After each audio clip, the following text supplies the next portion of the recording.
Matthew 5:38 and 39, Jesus said, "You have heard it was said, eye for eye and tooth for tooth, but I tell you, do not resist an evil person. If anyone slaps you on the right cheek, turn to them the other cheek also." I've had a couple of questions about what this means.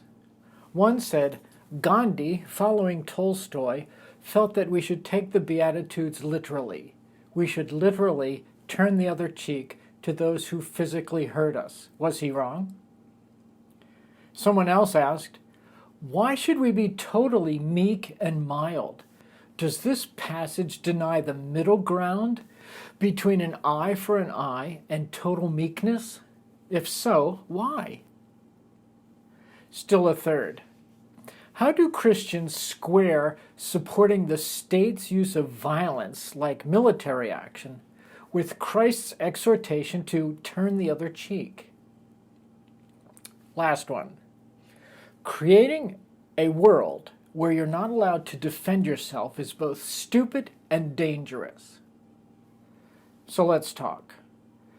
Let me tell you right off the bat, Jesus isn't talking about any of those situations.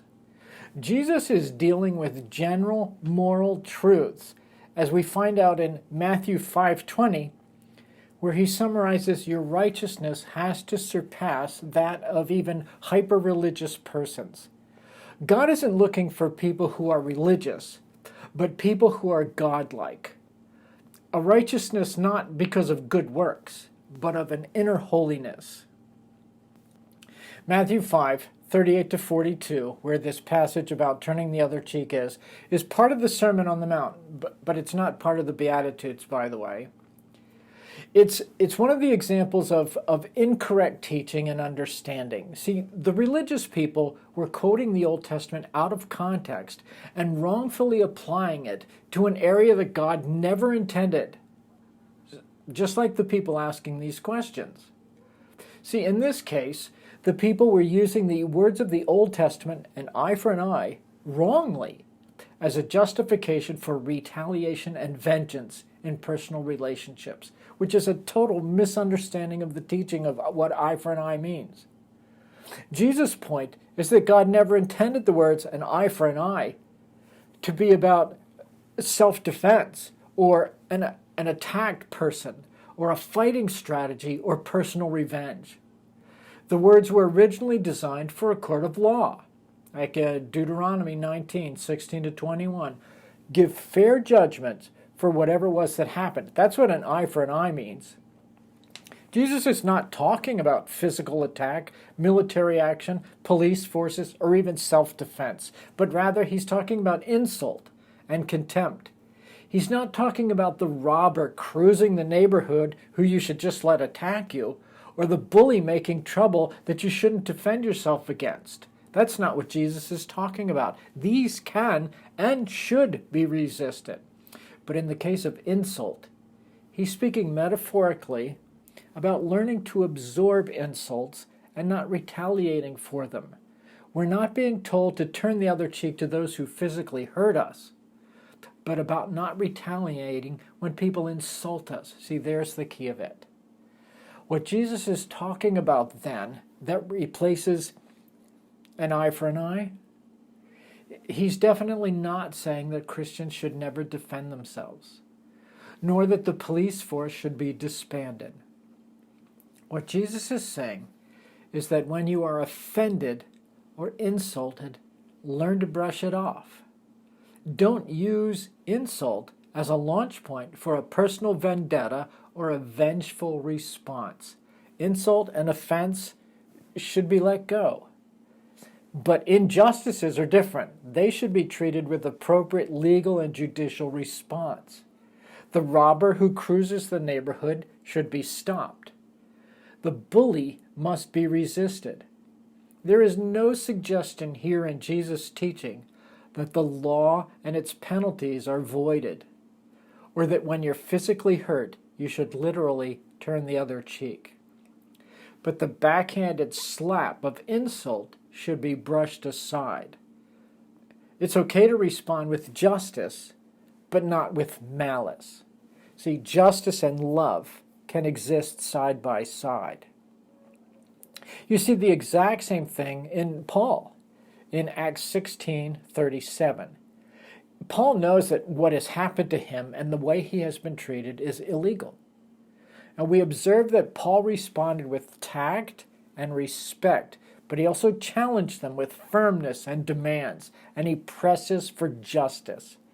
He doesn't just roll over like a doormat, but neither does he seek personal revenge, nor any kind of retaliation.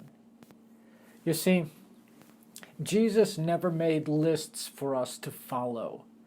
Christianity is not a religion, and it's not a list of rules to follow. It's a relationship, and so we follow a person, not a list of rules. When we're hurt in personal relationships, well, if it's an insult, it's a good idea to talk to the other person about it. That's what Jesus said in Matthew 18. To seek redress and reconciliation.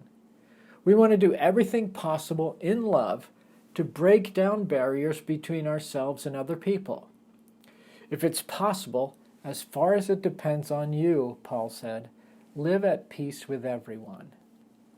But if it's an insult, ultimately you have to be ready to let it go if it won't resolve, and to turn the other cheek.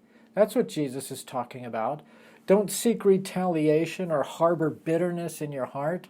Truly let it go. Forgive the other person. And if a true injustice has been done, it is within our range of responses based on what we see in Christ to address the injustice and take appropriate, tactful, respectful steps to bring just resolution. These actions may appropriately be institutional, managerial, legal, or interpersonal as the situation warrants. But as Ephesians 4:26 teaches us, in your anger, do not sin.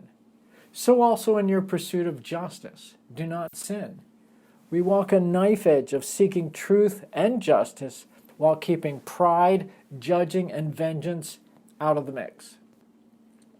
One more question, though, is that of self-defense. Is it a biblical or a Christ-like response to self-defend? Absolutely yes. Nehemiah is a shining example of that, as he worked with a brick in one hand and a sword in the other, depending on God, but also actively self-defending, protecting himself and his people. Abraham also, in Genesis 14, taking up arms and rescuing Lot from the thugs who had attacked and captured them.